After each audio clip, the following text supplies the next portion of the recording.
All welcome to my channel Thatikkar. మీ అందరికీ Thatikkar channel కి స్వాగతం. ఈ ఛానల్ మీకు పురాతన దేవాలయాలు, పురాణాలు మరియు పవిత్ర గ్రంథాలు, హిందూ ఆచారాలు, పండుగలు, పర్వదినాల గురించి మరియు ఈ ఆచారాల వెనుక దాగి ఉన్న పరమార్థాన్ని తెలియజేస్తుంది. అంతేకాకుండా టీటీడీ మరియు ఇతర దేవాలయాలకు సంబంధించిన కంప్లీట్ లేటెస్ట్ ఇన్ఫర్మేషన్ని అందిస్తుంది.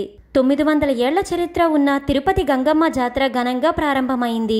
ఈ గంగమ్మ జాతరకి సంబంధించిన పూర్తి విశ్లేషణ ఈరోజు వీడియోలో. తిరుపతి ఒక ఆధ్యాత్మిక నగరి. తిరుపతిలో ఎంతో వైభవంగా జరిగే తాతయ్యగుంట గంగమ్మ జాతర ఘనంగా ప్రారంభమైంది. ఆంధ్రప్రదేశ్ రాష్ట్రంలో జరిగే జాతరలలో ఈ గంగమ్మ జాతర ఒకటి. తిరుపతి గంగమ్మ జాతరకు ఎంతో విశిష్టత ఉంది. 7 రోజుల పాటు జరిగే ఈ జాతరకు ఆంధ్రప్రదేశ్ రాష్ట్రం నుంచే కాకుండా తమిళనాడు ఇలా వివిధ రాష్ట్రాల నుంచి వేలాది మందిగా భక్తులు తరలివస్తారు. తిరుపతి గ్రామదేవతగా తాతయ్యగుంట గంగమ్మను భావిస్తారు. ఈ తిరుపతి గ్రామదేవత తాతయ్యగుంట గంగమ్మకు ప్రతి సంవత్సరం జాతరను చేయడం ఆనవాయితీగా వస్తుంది. ప్రతి ఏటా మే నెలలో 7 రోజుల పాటు ఈ జాతర అంగరంగ వైభవంగా నిర్వహిస్తారు. కైకాల వంశస్థులు తిరుపతి గంగమ్మ జాతర సందర్భంగా గ్రామంలో చాటింపు వేస్తారు. ఇలా చాటింపు వేయడంతో ఘనంగా ఈ గంగమ్మ జాతర ప్రారంభమవుతుంది. తిరుపతి శ్రీ వెంకటేశ్వర స్వామి వారి సోదరిగా భావిస్తారు ఈ గంగమ్మను. శ్రీ తాతయ్యగుంట గంగమ్మ దేవస్థానము గంగమ్మ జాతర మహోత్సవాలు ఈ సంవత్సరం మే 14న చాటింపుతో ప్రారంభమై మే 21 మంగళవారంతో ముగిసి మే 22 బుధవారంన విశ్వరూప దర్శనం ఉంటుంది. సాంప్రదాయం ప్రకారం కైకాల వంశస్థులు తిరుపతి గంగమ్మ జాతర సందర్భంగా మే 14 మంగళవారం అర్ధరాత్రి గ్రామంలో చాటింపు పూజ నిర్వహించి నగర శివారు ప్రాంతంలో అష్టదిగ్బంధనం చేసి చాటింపుతో జాతరకు శ్రీకారం చుట్టారు. జాతర ఘనంగా ప్రారంభం కావడంతో అమ్మవారి అనుగ్రహం పొందేందుకు పూజలు నిర్వహిస్తున్నారు. ఈ 7 రోజుల పాటు వివిధ వేషధారణలతో అమ్మవారి మొక్కులను తీర్చుకోనున్నారు భక్తులు. మే 15 బుధవారం నిన్న బైరాగి వేషధారణలో అమ్మవారి మొక్కులను చెల్లించుకున్నారు భక్తులు. మే 16 గురువారం బండవేషం, మే 17 శుక్రవారం తోటి వేషం, మే 18 శనివారం దొరవేషం జరగనున్నాయి. మే 19న మాతంగి వేషం, మే 20న సున్నపు కుండలు, మే 21న గంగమ్మకు చప్పరం కార్యక్రమం నిర్వహిస్తారు. ఇక మే 22 బుధవారంన విశ్వరూప దర్శనం తర్వాత చెంప నరికే కార్యక్రమంతో జాతర ఘనంగా ముగిస్తారు. మీలో చాలా మందికి తెలిసే ఉంటుంది, పుష్ప 2 టీజర్లో కూడా ఈ గంగమ్మ జాతరకు సంబంధించిన ఒక వేషధారణలో అల్లు అర్జున్ గారు ఉంటారు. తిరుపతి గ్రామదేవత గంగమ్మ జాతరలో మరో విశేషం ఉంది. జాతర జరిగినన్ని రోజులు గ్రామస్తులు ఊరు విడిచి వెళ్లరు. అలాగే ఇతర ప్రాంతాల నుంచి వచ్చిన వారు కూడా రాత్రుళ్ళు బస చేయకుండా వెళ్ళిపోవడం అనేది ఇక్కడ ఉన్న ఆచారం. తాతయ్యగుంట గంగమ్మ జాతరకు 900 ఏళ్ల చరిత్ర ఉంది. గ్రామదేవతగా అవతరించిన గంగమ్మ సాక్షాత్ తిరుమల శ్రీవారికి సోదరిగా కొలుస్తారు. ఈ జాతరలో పురుషులు చీరను ధరించి మొక్కులను ఎందుకు చెల్లించుకుంటారు, అసలు ఈ గంగమ్మ జాతర వెనుకున్న చరిత్ర ఏమిటో ఇప్పుడు తెలుసుకుందాము. తిరుపతిని పాలెగేళ్ల రాజులు పరిపాలించే కాలంలో ఒక పాలెగేళ్ల రాజు అందమైన అమ్మాయిలు కనిపడితే చాలు అత్యాచారం చేసేవాడు. అలా అమ్మాయిలను చంపే ఆ రాజును సంహరించడానికి గంగమ్మ తల్లే తిరుపతికి 2 కిలోమీటర్ల దూరంలో అవిలాల గ్రామంలో కైకాల కులంలో జన్మించిందని భక్తుల నమ్మకం. యవ్వనంలోకి వచ్చిన గంగమ్మను చూసిన ఆ రాజు తనపై కన్నేశాడు. ఆమెపై అత్యాచారానికి ప్రయత్నించడంతో గంగమ్మ తల్లి విశ్వరూపం చూపించింది.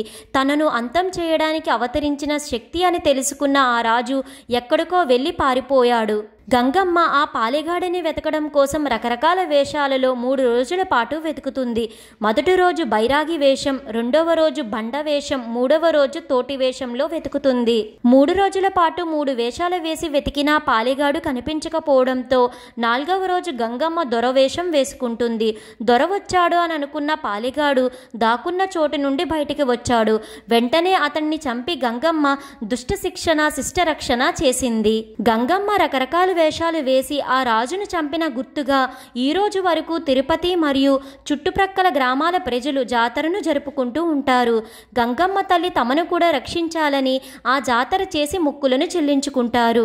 జాతరలో వేసే ఈ వేషాల గురించి తెలుసుకుందాము. బైరాగి వేషం, ఒంటిపై నాముకొమ్మును పూసుకొని వేపమండలు చేత పట్టుకొని ఆలయానికి చేరుకొని అమ్మవారిని దర్శించుకుంటారు.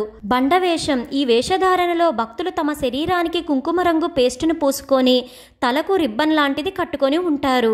తోటి వేషం భక్తులు తమ శరీరాన్ని బొగ్గుతో పూసుకొని వేపాకులు చేసిన దండను ధరిస్తారు. ఈ వేషాన్ని ఎక్కువగా చిన్నపిల్లలతో వేయిస్తారు. దొరవేషం ఈ దొరవేషధారణను కైకాల కులస్తులు వంశపారపర్యంగా ఈ దొరవేషాన్ని ధరిస్తారు.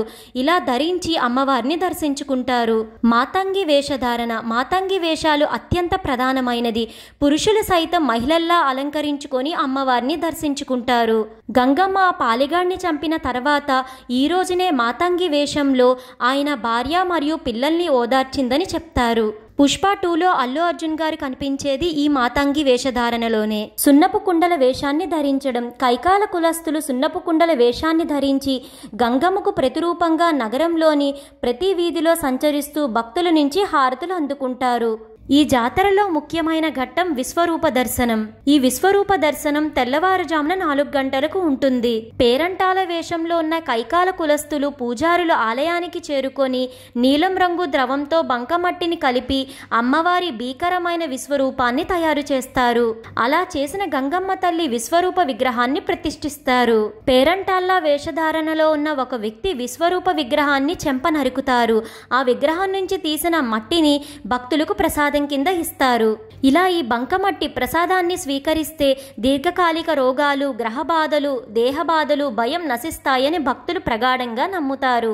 ఇలా విశ్వరూపంతో గంగమ్మ జాతర ఘనంగా ముగుస్తుంది. తిరుమల శ్రీ వెంకటేశ్వర స్వామి వారు తన సోదరి అయిన గంగమ్మకు పుట్టింటిసారి పంపే ఆచారం గత 400 ఏళ్ల నుంచి కొనసాగుతుంది.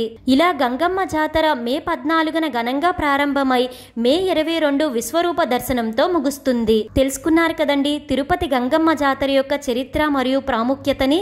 ఈ వీడియో మీకు ఎంతగానో ఉపయోగపడుతుందని అనుకుంటున్నాను. మీ సపోర్ట్ కోసం ఈ వీడియోని లైక్ చేసి షేర్ చేయండి. ఇలాంటి మరెన్నో వీడియోస్ కోసం థాట్ డిగ్గర్ ఛానల్ని సబ్స్క్రైబ్ చేసి అక్కడే ఉన్న బెల్ ఐకాన్ని క్లిక్ చేయండి.